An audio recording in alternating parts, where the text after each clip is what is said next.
right. Good morning and welcome back to the Money Advantage podcast. I feel like, Bruce, it's been a few weeks since we've been sitting together like this on a Wednesday morning, and I'm excited to get back into our routine as we're in January. So I'm Rachel Marshall.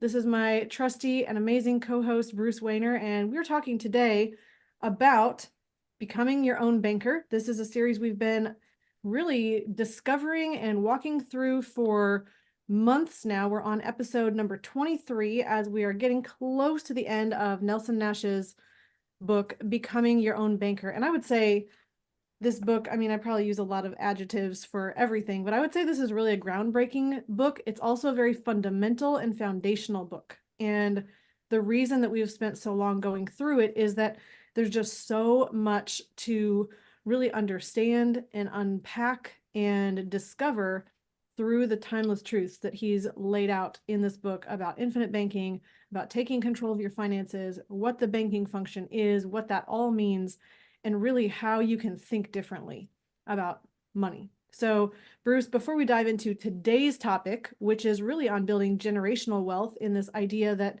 Nelson says is even distribution of age classes, which might not mean anything to you at the just as a phrase, which is why we really share the topic that we're discussing, which is generational wealth and how to think about perpetual wealth through infinite banking and how you can use it as a tool to do perpetual wealth and create multi-generational wealth. Bruce, I'd love to just hear your thoughts. This is our first episode together in January, so any of your thoughts, New Year, holidays, Nelson Nash in general, and the state of the world. Bruce, you're really great at bringing all those things together. Well, I appreciate that.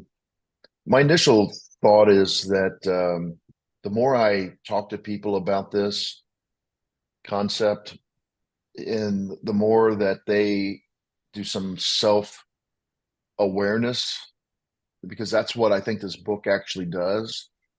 It actually gets people to think about how they're thinking. And it's really surprising how the most common response to is, I wish I would have learned this a long time ago. And I don't think they truly just mean about utilizing whole life. I think they actually mean about overcoming some of the human conditions that Nelson talks about in his book, about the arrival syndrome, about the golden rule, about Parkinson's law, because really this is just a strategy you can use, but all those other overcoming those human conditions can be utilized in all aspects of your life. And that is the part that I think, even though I think it's pretty obvious because I read this book, I don't know how many times, 50 or 60 times. Oh, wow. Because I carry it on an airplane and I go over it on airplanes all the time. I think it's the human part of this book that is much more appealing to people than the numbers. At least I frankly think it should be. I think that is what it is, but people don't realize that's what it is. And why is that?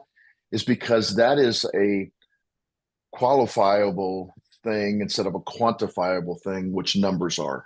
Numbers are easy to realize what you're looking at, but when you're looking at the human condition, it's more of a qualifiable thing that you need to try to figure out on your own. And there's not 100% way to do that. You can say, well, I don't think I have arrival syndrome. I think I work at it, but I try to overcome arrival syndrome every day of my life. I say, okay, I really need to put 2 more hours into this. Oh, I'll do it. I'm fine right now. I'll do it later. Whatever you're doing, whether it's cutting your grass or cleaning, cleaning your house, or whether it's your driveway, that's part of the arrival syndrome. Oh, I don't need to do that. And is it that you're 70% at the arrival syndrome, 80% overcoming the arrival syndrome? So it's really kind of subjective, where numbers are much more quantifiable. You can just say, well, that's the number. That's also the problem with all this, is that those numbers are arrived through the human condition. And that is the part that I don't think people realize when they look at illustrations. And that's why Nelson used to always say interest rates don't matter. Illustrations don't really matter. In some respects, design doesn't really matter. If you read his book, Warehouse of Wealth, what he's actually trying to say is that that you are actually your capital has to lay somewhere. He's not talking about rates of return. He's just talking about getting capital. But it's a shiny object syndrome when you say, look, I can get you 5% rate of return, 6% rate of return. And so now today we're talking about even distribution of age classes. And I want you to understand the concept more than the actual numbers when So we go Bruce, through this. before, yeah, I just actually wanted to comment, and I hope my words will make sense on this, because this is a very recent thought that I'm having. So I'm kind of in real time expressing this. But what's really important about anything in life is not just being cerebral about it, not just I mean, I think we sometimes try to understand something because we want full logic and we want to be able to have certainty and we want to understand fully, but there's something about life that we want. Well, Lucas and I are reading this book called Wild at Heart. It's by John Eldridge. If you've listened to it or read it, it's a profound book. We actually just finished it again for the second time today or last night, but he talks about, like, we have this desire for mystery. Like, we want to be in the unknown, where you can have formulas on a lot of things in life, but you can't have formulas on relationships. You can't really fully have everything be known before you get into something. And part of the mystery that thrills us and makes us come alive is not exactly knowing how things are going to turn out. I mean, that's why life is an adventure, right? It's not just this exactly precise series of knowable conditions in the future. And so as we look at that set of unknown variables in the future, we want to be able to have a set of circumstances that we control, but it's not just about being I guess the numbers, where you're talking about the numbers versus the principles, or the numbers versus the human portion of it. I think the numbers can be this logic side of our brain. I can never remember if it's left or right, but the logic side, where we're just thinking A plus B equals C, and we're thinking about everything consecutive and in order, and that can be the logical, ordered side of our brain. But I think the human side that Nelson Nash brings out really is this idea that life is an adventure, and we're trying to understand it and be able to live it in a way that maybe doesn't always just have a mathematical equation where we can say it's a formula and it's perfectly wrapped in a bow. I don't even know if any of that makes any sense, but it's something that No, it makes I'm perfect sense. Makes perfect sense. What you're trying to say is that the value of life is the unknown, the yes. adventure. It would be like, and I'm going to show my age a little bit, but what if you played Monopoly and everybody played it perfectly? So before you started, you already knew the outcome. Nobody Yeah. would play. Absolutely Right. nobody played. It would be so boring. It's the same way in life. If you knew what was going on, it would be boring to people. And that is why having free will is so exciting to people, although it's scary. Well, your financial life is the same way. You have the Yes. free will to do what you think is best for you, but that is also scary. But it's also Mhm. scary. That scary is, think of this, there's not much difference between being excited and scary as far as the human physiological, or scared. The human Mhm. physiological reaction is about the same. Adrenaline comes in, you feel tingling on your skin, so on and so forth. You get a little bit exhausted, you get more wide eyed. It's all a part of it. And I see this with people that I work with. They look at the illustrations and they say, oh, this is the way it's going to be. I don't want that. You hear all people say this all the time, that this is a bad investment, because they already think that they know the end result from the illustration. Well, first of all, as we've said a million times, it's not an investment. An investment involves risk. There's not risk here. This is a place to warehouse your wealth for banking purposes and other opportunities that might come about. Now, it really gets exciting if you can actually teach these to overcome these human conditions to the next generation, the next Mhm. generation, and the next generation. Because that's what we're going to talk about is when this happens, not only do you get the what Nelson calls the even distribution of age classes, you get some advantages of the cost of the insurance being lower. And that's what everybody focuses on all the time. The cost of the insurance is lower on younger people. However, what really is important is the compounding effect of doing it earlier. And that's not special to life insurance. I mean, you start your 401k if you do a 401k or an IRA, if you start it younger, or a brokerage account or any kind of investment, you start it younger, there's the time value of money is going to keep going. So the only difference in this in life insurance, though, is that you get a guaranteed bump. And what is that guaranteed bump? At the end of your life, there's a death benefit. And so that's what we're going to discuss today. You know, Bruce, I love this chapter. And if you're following along, we do have several people commenting in live. If you are joining in and you haven't commented yet, so welcome Fritz and Miley. I think I'm saying your name correctly. If you have questions about infinite banking or specifically the topic that we're discussing today, how to create generational wealth, and specifically by putting policies on grandchildren, we'd love to hear your questions so that we can address them throughout the conversation today. So if you are following along, again, we're on page 71, this even distribution of age classes. And Bruce, every time I read this chapter, which I know is not as many times as you have read this book, but I love Nelson's way of unpacking this idea of forestry and how you have a profitable, long-term, sustainable business with forestry. And every single time I read this, I think I want to go into forestry because it's long term and it continues to generate money, and it makes so much sense because it's a very long term perspective. And then he throws in this comment at the end of his illustration on the forestry example, which we're going to unpack in a second. He said, there's one challenge to the forestry business, and it's that you can have forest fires, you can have plant diseases, you can have storms, you can have property taxes. And so any of these things can come in and interrupt what you can do in forestry. And that's why infinite banking is similar, but even better. So that's just one of my big thoughts here. So really what we're going to do is first, I think we should just talk about that example that he leaves and talks about with forestry, and then talk about why even distribution of age classes even matter. So Bruce, I'm just going to give a quick recap of this forestry example, and then I'll let you take that Okay. and kind of unpack it a little more from there. So he talks about having a 4,000-acre property, and if you want to plant trees that grow on a 40-year cycle, so meaning you plant the tree and 40 years later it's at full maturity and you're able to harvest it, then he said what you're going to do is divide the land into 40 compartments of 100 acres each. And each year, you're going to plant one of those 100-acre parcels with trees.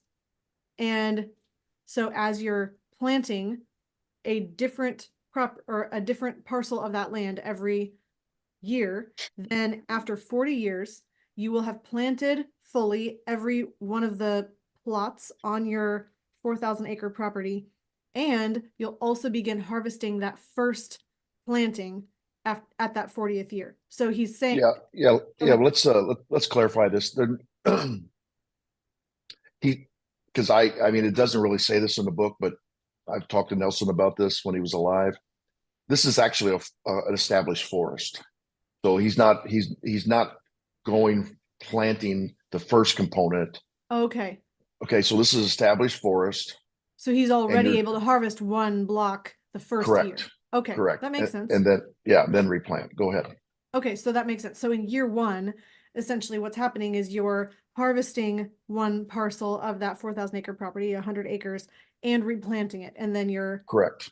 okay, so then year two, you're harvesting the second parcel of land and replanting it. So you're already having income from the sale of the lumber on the first parcel in the first year, and you're replanting it for trees, lumber, timber that you're gonna then reap the harvest of that new planting in 40 years. Correct. So what's interesting about this is that then he says he has intermediate cuttings. And so basically 25 years in, I think it was, you have an Right. intermediate cutting, and then 5 years later, you do the same thing. So you're culling out the lesser valuable trees so that the more valuable and straighter and stronger trees have the ability to thrive and grow. And so you're earning on that planting that you made in year one. You're earning on the sale of the timber, sorry, in year 25, and then also in 5 year increments, or at least a couple times after that. So you're thinking of earning income off of that in a smaller chunk a few times along the way to that 40 years. And then at 40 years, you're reaping the full harvest. And so what I think is amazing about this idea of having a very long-term play is that you have income that's continuing to come in, but you also have something that you're continuing to plant each year. And so it's a long-term growth cycle. And you can only imagine that as you're having this income every year from one portion of the harvest and then the small cutting of the 25-year trees, then what's happening is you're having this income that is not going to ever stop and be interrupted. And I just think about how powerful that would be if you could have an asset like that that is then passed on to your children and to your grandchildren and your great grandchildren, prevented no forest fires or something of that nature come and wipe out the entire forest. So Bruce, that was Mm-hmm. kind of my thought on that example. I'd love to hear what you Yeah, would and think. so you can go to both extremes. So you could say, well, that's one extreme, or you could just take down all 4,000 acres and then start again. And um, that would be like if you had a death benefit and that person died, and then at that time you would take the proceeds and take it out on some young person, but then it would take a long time to do that again, to then reap the benefits of the death benefit.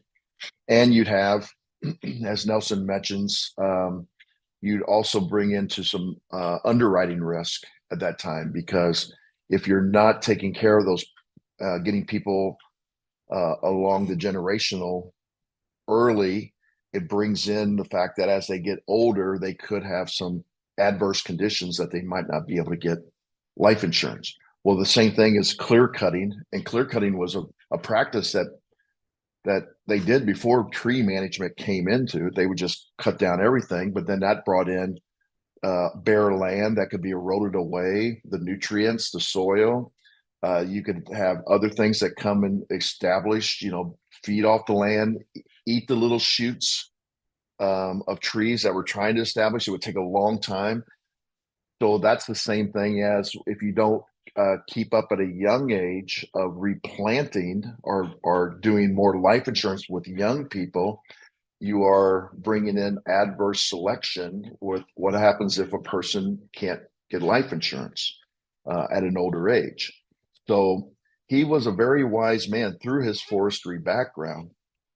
And the the same thing as you were talking about culling out the trees or cutting the inferior trees is analogous to some of the drag that you might have in your life financially with financing. So you might have a really good financial plan, but then if you're continually paying finance charges to a bank, a third party bank, then that would be the same as not getting rid of that bad tree, that crooked tree or the disease tree that could actually pass disease. I don't know about where you live, Rachel, but we're losing every elm possible in Missouri because this beetle's going from one elm tree to another elm tree to another elm tree. Oh, wow. And so it's the same thing in the if you do not take care of your population, then you risk the population not sustaining itself.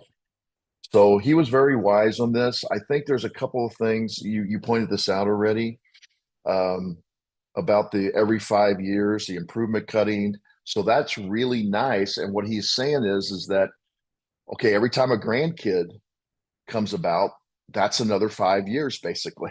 Now a grandkid could come every year or two or three or whatever, but that's the analogy there. You don't have to wait for the full forest to grow to an adult. or the 40 years before you put life insurance on it.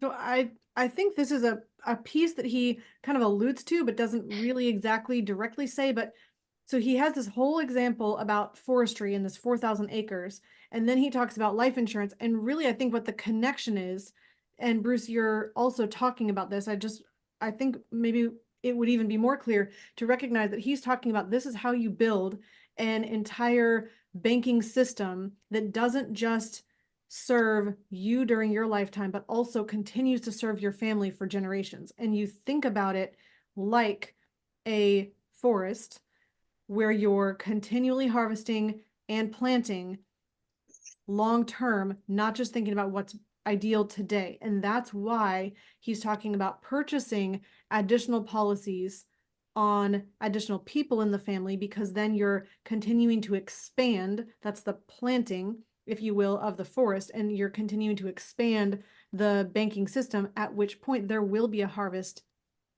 Probably, I mean, he's saying 40 years is a generation here in forestry, but if you are putting a policy on a young child, then that time frame is going to be much longer than 40 years. That could be easily 80 to 100 years, where that harvest is going to come, and the harvest then is the death benefit that can pay back into the family or the family banking system.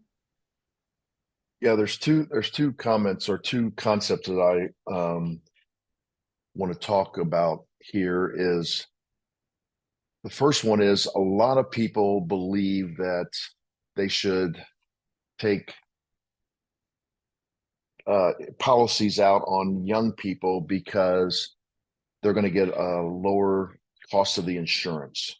And that is true. However, if you're going to do it for banking purposes, then and you haven't been nobody in the family has a policy, then as far as cash accumulation, it's actually better to take it out on an older person because of the time value of money. Now, we talked about this in another episode, so I'm not going to dive into it. But if you want to talk more about that concept, you can get a hold of us on your specific situation. The second thing I think, and we're going to go into this now, is what you just said. You have to think long range. That is one of the human conditions that you have to overcome, because you're not going to be able to just capitalize this one time and just say we're done. You're not going to be able to capitalize it 2 times or 3 times or 4 times and say we're done. And then you're going to pass along the same attitude or concepts to the next generation, and then to the grandchildren generation. You could actually even set it up in a trust situation where the death benefit helps jumpstart the grandchild generation, or even the child generation. And that is what many of the people have done, like the Rockefellers and the Vanderbilts have done over the years to grow their big trust up, is they constantly take out policies on new people. Now, you can't do that if you don't think long range, because if you're just thinking, oh, I'm just going to spend, and I need all the money available now because I'm going to go spend it on something and I'm going to build it this way. You can hit home runs. You can find the gold doing that. But I think analogy, most of the people in the Wild West, when there was gold to be harvested in 1849, some people struck it rich, but a lot of people lost fortunes. But the people that made a consistent income and really good livings were the people that were actually selling the picks, the dynamite, the shovels, the accessories to the mining. That was guaranteed income. They weren't trying to hit for the gold. They were trying to step along the way. And that's what Nelson is trying to establish, is just be the person selling the picks, the shovels, the dynamite to these people looking for the gold. And you will have a consistent income along the way. Bruce, Let's I've go got a ahead. comment on that, Okay, because, go and ahead. I was looking for the book, but I'm not sure where it is right now. So I'm going to make another plug for this Wild at Heart book by John Eldredge. So as we were reading last night, there was a story in the last chapter, and basically it was about this guy who was looking for gold in the mountains, and he was trying to mine for gold, and another guy was asking him what he was looking for and where the gold was, and basically what came out was that he said the gold isn't in the hills. The main gold is inside of people, but most people don't find that and use their potential. And it was just really powerful, just in light of what you just said, Bruce. I think so many times we're looking for an external investment and we think that that's the gold. And really the gold is that we're learning and we're growing and we're developing new skills and we're figuring out things and how to serve people better, and we're becoming better people. And that's the true gold. So I just wanted to throw that in there. That's really good. My lease says buy term insurance for the family. It's cheaper, especially if you have a family. Must read the financial books by Gary Kesey, Fixing the Money Thing in Your Financial Revolution. Miley, we always talk about using term to get up to your human life value whenever possible. There is a flaw in that, is that term insurance actually is a term. There's a term for that's going to run out. And so it's very difficult to do generational planning with term insurance because you're probably going to outlive the term. They say about 1 to 2% of term Yeah, policies actually pay out. And the reason is not that they're not good, it's that most people outlive the term of that policy.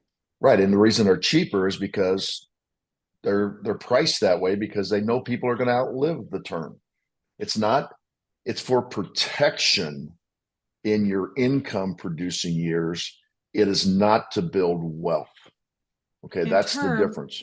yes, term has no cash value associated with it either. So when you're building with whole life insurance, the way that we're talking with family banking and infinite banking, you have a cash value component that you're able to use along the way while you're also getting the death benefit. So it's not just as simple as cash in, death benefit out. With whole life insurance, it's cash in, use the cash value while it's growing through interest and dividends, also death benefit out. And that death benefit out can fund new premium. And so if you also think about death benefits to the tune of millions that are paid out with a whole life policy that's been in effect for years and years and years, because it's very easy to grow to a very high death benefit if the policy is structured properly, then you have a tremendous amount of cash infusion that is able to start new premiums, and those new premiums can be funded through death benefit of previous policies. I don't know if I said that in a clear way, but Yeah, and this might be a good. I actually had a note to talk about this today. This might be a good time,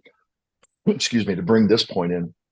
Um, a lot of people can buy term insurance very inexpensively through their employer. It's group insurance, and the reason why it's even more inexpensive than you getting it from somewhere else is because your life expectancy is going to be in the upper 70s, but your work expectancy is only going to be in your 60s. So they know that people are not going to have this after they quit working. Now they can have it after they quit working, but guess what? Now it becomes an individual policy and it gets really expensive. So they know most people are just going to drop it. Excuse me. And so, and then there's another thing that has come up in a lot of people's worry, and I believe we talked about this before, but um, they think COVID has actually caused a lot of problems in the insurance industry because of people dying prematurely. And I just want to bring this point up because it's been brought up to me a couple times in the last 6 weeks or so.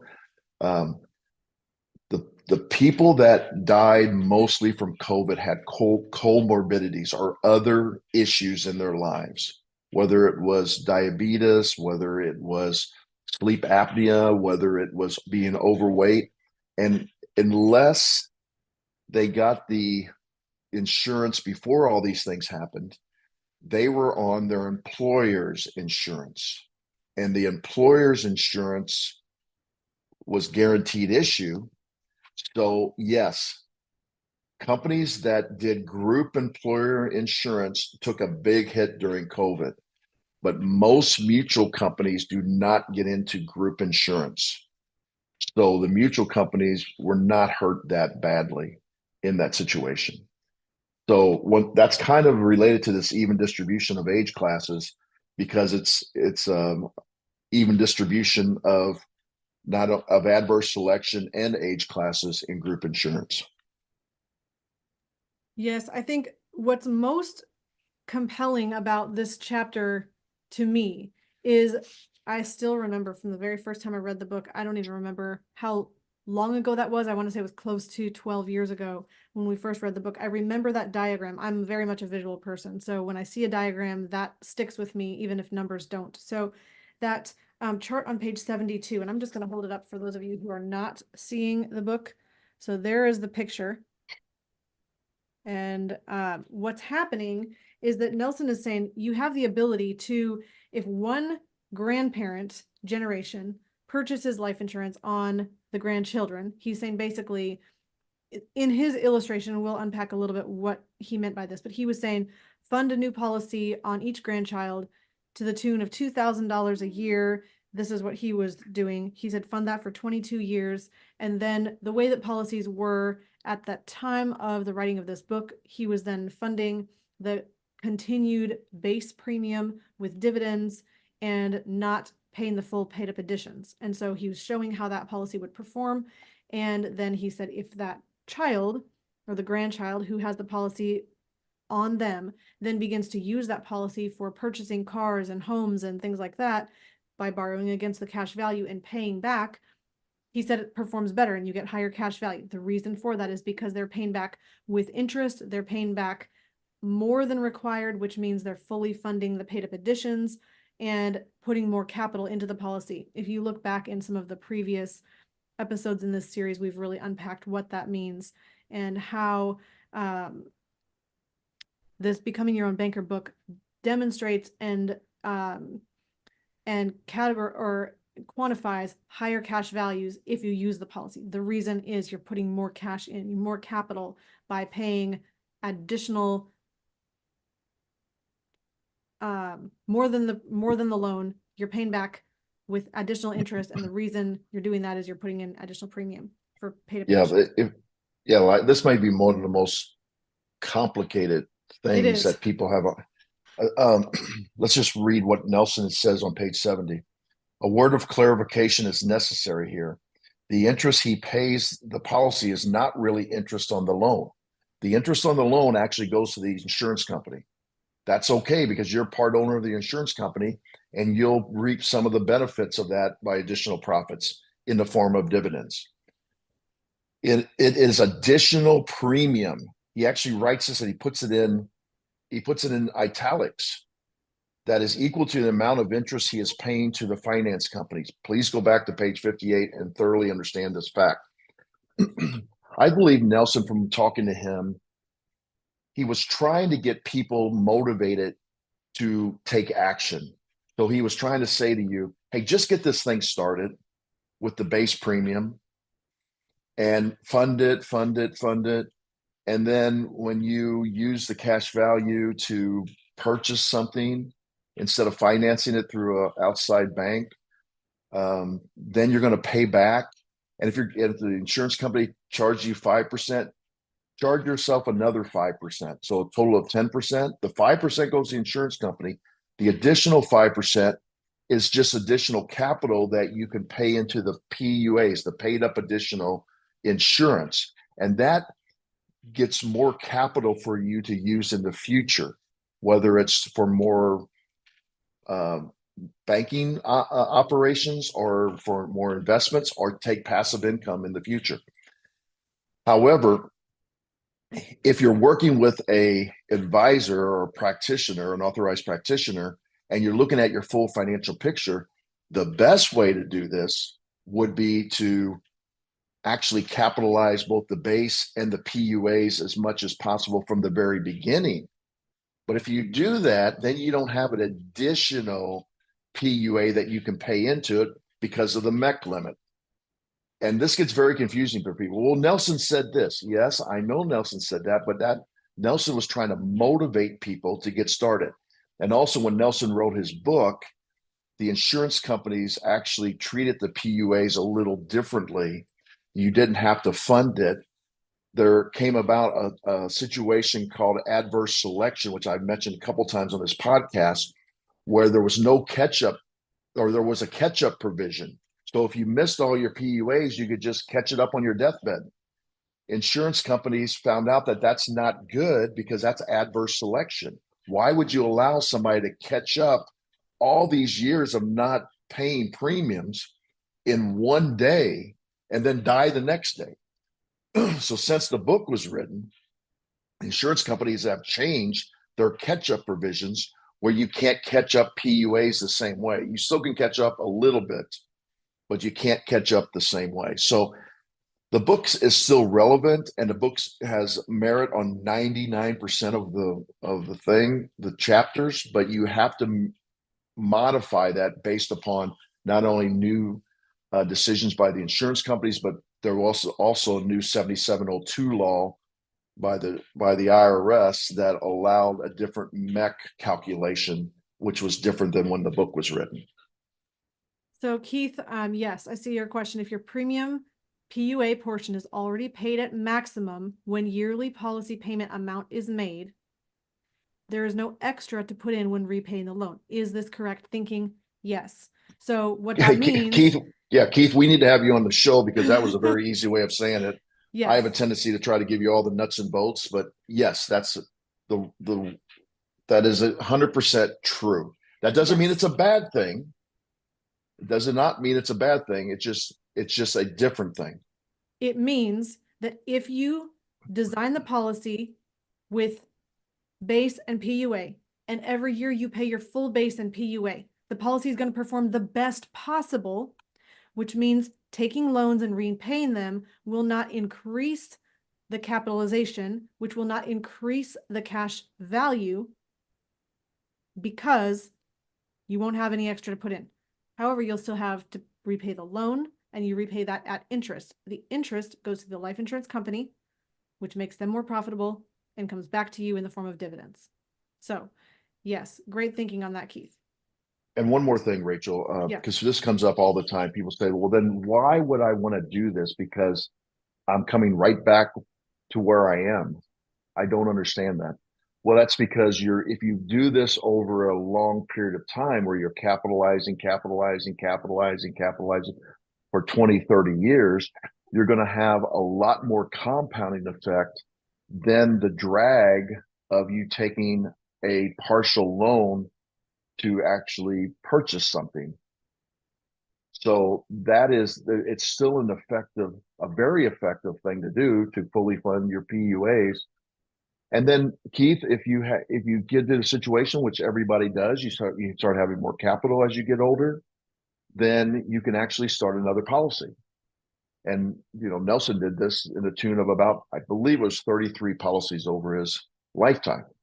And there's different ways that you can do it. You could take additional policies out on yourself, you could take it out on your spouse, you could take it out on your children, grandchildren, or you can actually, if you have a term rider on your policy, you can actually convert that according to the rules of the insurance company to another permanent policy. You will not be able to put the same amount of premium in the original, more than likely, because of the MEC limits, but now you'll start a new MEC limit on the new policy. So those are all ways that the PUAs are still very, very valuable.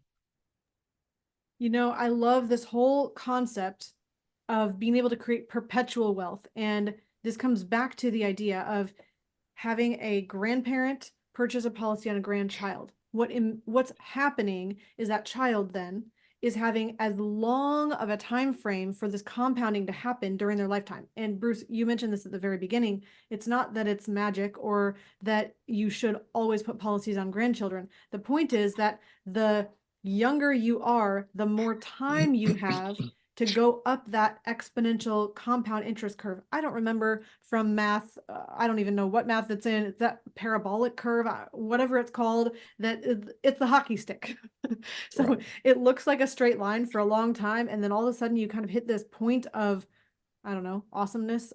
If you're a mathematician, you're totally laughing at me right now, but basically it like curves and then it looks like it's going vertical because it's tremendous amount of growth. It takes a long time to get up to that point though, and the longer you have a policy in force, the longer your interest and dividends can continue to grow and compound on top of themselves, meaning your dividends earn dividends and your interest earns interest. And as that's all happening, you have a greater compound growth curve. So if the grandparents are purchasing insurance on grandchildren, that grandchild, as they're growing throughout their life, has the most cash value coming into their possession because they own the policy.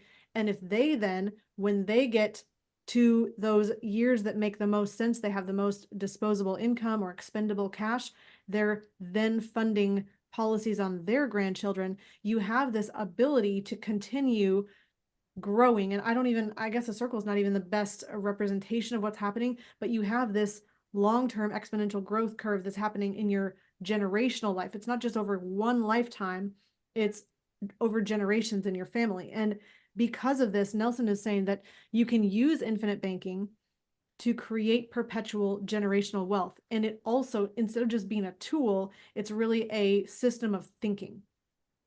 It allows you to then transfer things like the idea of stewardship and the way to manage finances, the right thinking to your children and grandchildren. Because if you're handing them a accessible, let's just say you're handing them accessible pool of capital that's been built over generations, and you want them to be a part of continuing to grow it for future generations, their responsibility to the people before them and the people after them is going to be very apparent. And so you're able to get all of these, sorry, I'm getting a lot of talking from my son in the background.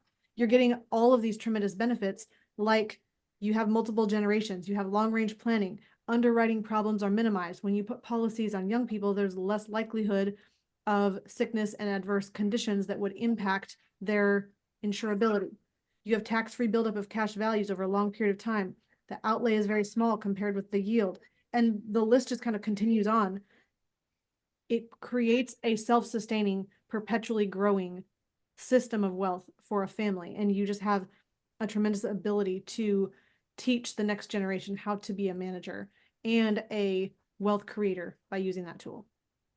Yeah, one of the couple things that in that list, we're not going to go over every one of them, but I love the one towards the end where it says wealth mentality is transferred to succeeding generations over a long period of time to produce consistent understanding. They are learning a process, not buying a product. And Nelson used to talk about this all the time. And maybe I'm even guilty of this sometimes. I call it an infinite banking policy. There's no such thing as an infinite banking policy. It's an infinite banking strategy. You just happen in this case to use a whole life insurance product because you can do this. We've talked about this before. You can do this with a HELOC. You can do it with a CD that's capitalized at the bank, but they don't have the same overall benefits as the whole life does. And then finally, the last thing he says in this chapter is money won't buy happiness, but poor stewardship of money will steal happiness. And I think that's a really nice thing to end on for this chapter. Keith actually made asked another question or comment. He says, yes, exactly, beat me to it. So I guess I said something and I forgot what it is already. Sorry, Keith.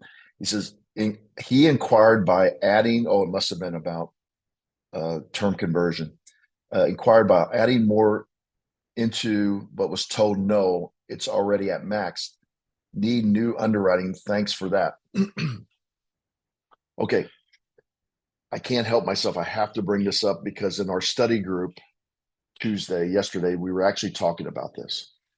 So there's a faction of people that are trying to do infinite banking, what they call infinite banking, with very little skinny base policies and great big PUA policies.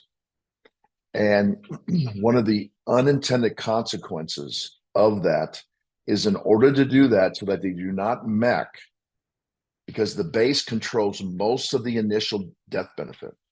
So if you pull that base death benefit down, that base premium down, the death benefit gets very small.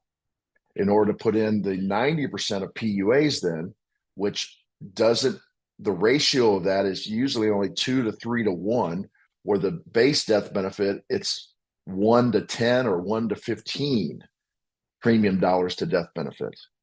In order to then overcome that, you have to put this huge term rider on the policy.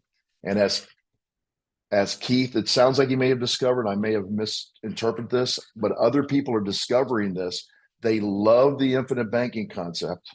They love the use of whole life. They maxed out their human life value by using really skinny base policies because they had to add a several $1 million of term to support the PUAs, that they cannot add any more policies on their life.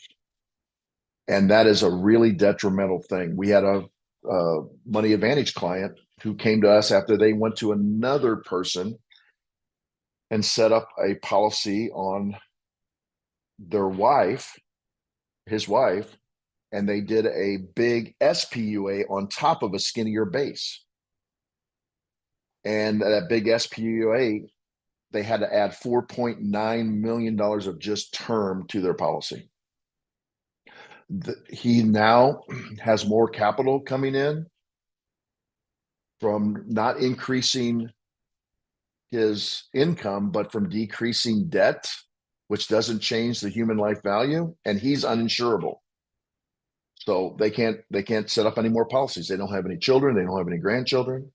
Now we got a little creative, and we actually took it out on an investment partner of his because he had invested several $100,000, and we were able to show an insurable interest. But it is a really big problem that they don't talk about on these skinny base policies. So Keith, thank you for those comments and questions. And PUAs are both very, very important in the policy, but also can be very detrimental if they're not handled correctly.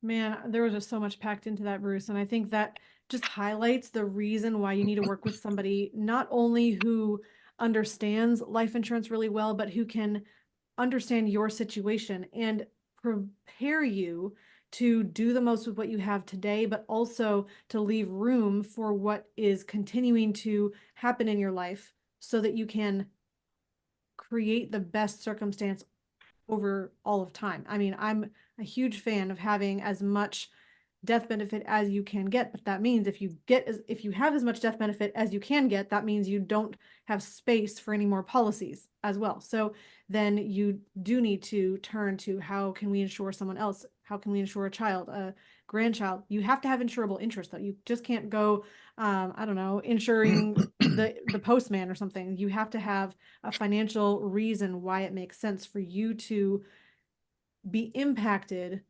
financially at their passing. Yeah, and that's a good point. So let's talk a little bit about this also. Insurance companies have changed their attitude over the last 10, 20 years on insuring grandchildren too. And you can still do it, but you have to show that the parents of the grandchildren, so that would be the children of the first generation, actually have life insurance. So if they don't have life insurance, you cannot insure the grandchildren. Also, they want in most companies, want the parents to be the owner of that particular policy initially. Now, we've talked about this in other podcasts, and we have a little time to talk about this. There's 3 components to every contract: the owner, the insured, and the beneficiary.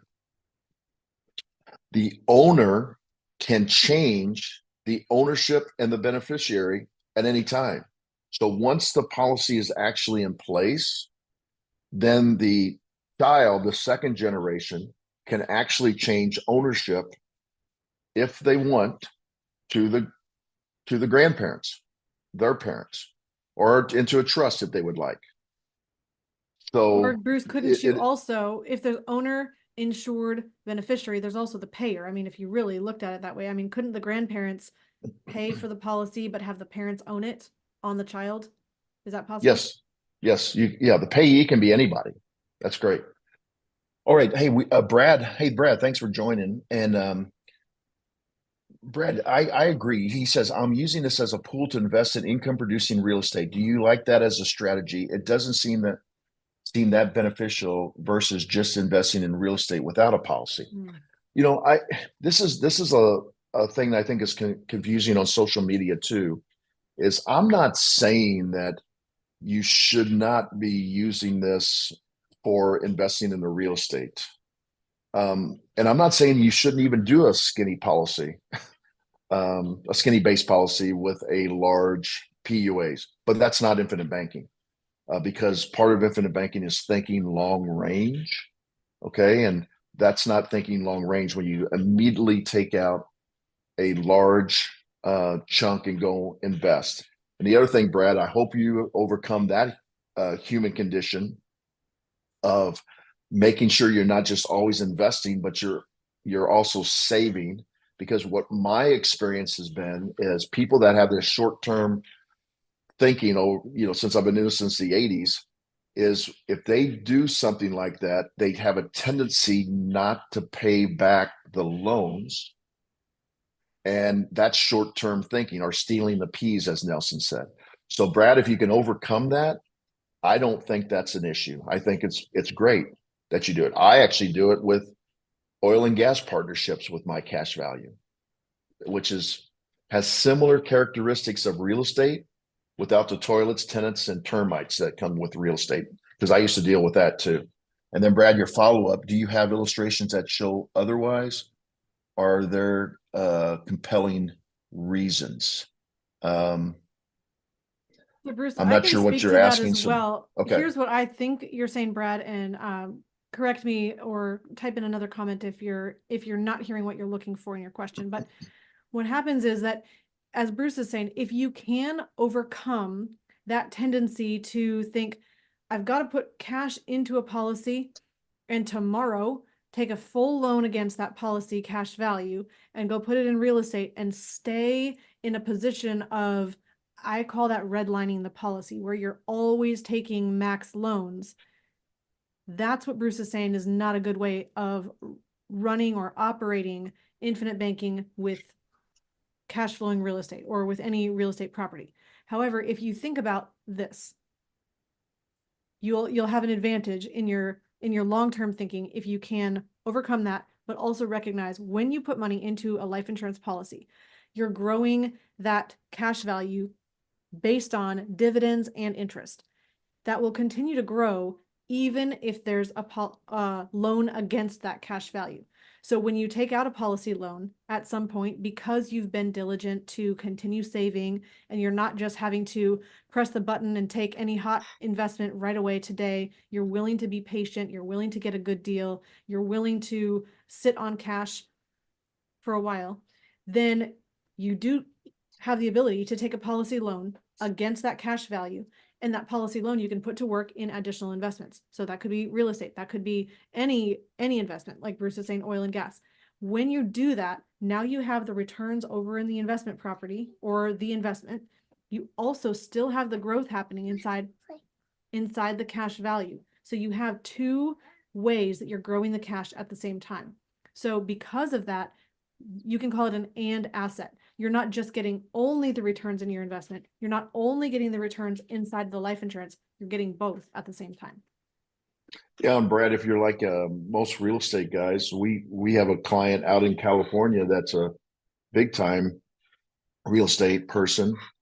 He does see the value of the base death benefit though, and the reason he sees it is he knows he's going to have an estate tax problem in the future, and he wants to have some guaranteed death benefit to pay the estate taxes on his estate when he is finished or graduated from this earth. And so there are some reasons to have that leveraged up death benefit too. A lot of real estate people say, I don't understand. Why would I put 100,000 into a policy, only have the ability to borrow against maybe 65 or $70,000 when I could use that other 30,000 to get into real estate? I think this is what you're asking, Brad. Why, how can that possibly be advantageous? Well, it's not advantageous in the short run, but just as Rachel said, it's advantageous in the long run because you're getting a return and it's a tax-free return. And I know real estate has a lot of tax advantages too, but you're also building up a death benefit that can go to the next generation to pay for estate taxes. And as we wrap up here at the end of this podcast, Miley, you asked about the oil and gas partnerships. I can't comment on that because I'm security licensed. I have to actually make sure that you're an accredited investor before I comment on that. So if you want to reach out to us and have a session so that we can prove that you are accredited investors and talk about the pros and cons of that. I can discuss that with you in private, but not in a public forum. I cannot do that.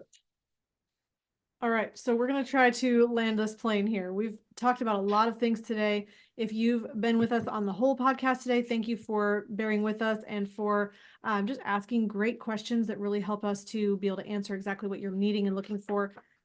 One thing that I want to close, well, the thing I want to close with here is that Nelson begins this chapter by quoting Proverbs 13:22, a good man leaves an inheritance for his children's children. I love that principle and that idea of recognizing that we have a calling, a responsibility, a exciting adventure to be in to live our life in a way that we are able to leave an inheritance. And so that has been such a compelling call to myself and my husband that we have written a book that is all about that. And I don't have the actual pretty book in front of me. So here's my my author copy that says not for pre-sale on the front of it. So it's called 7 Generations Legacy, and it really helps you to take these concepts of how to use infinite banking, yes, to create a legacy for children and grandchildren, but how even more than that, you have to transfer a legacy of values and make sure that you teach the financial principles and teach your children how to handle money well. Sorry, I have 2 children in the room with me today, so they're getting to hear all of this. He also closes the chapter by saying, be sure you know the condition of your flocks, give attention to your herds, for riches do not endure forever, and a crown is not secure for all generations. That's Proverbs 27:23-24. We need to be paying attention to our financial decisions. Everything that you place attention on has the ability to expand and grow. If you ignore it, it does not thrive and flourish. Your health doesn't, your nutrition doesn't, your relationships don't, your marriage doesn't. If you have anywhere in your life you're putting your attention, you will be able to grow and expand in that area of your life. So I'm going to close all of this. If you are looking for being able to implement infinite banking in your life or any type of investments or do anything for the sake and the purpose of getting more of your money under your control, having more control over your capital, becoming your own banker, taking over the banking function, thinking long range in your financial life, we can help you with that. And you can book a call by going to themoneyadvantage.com.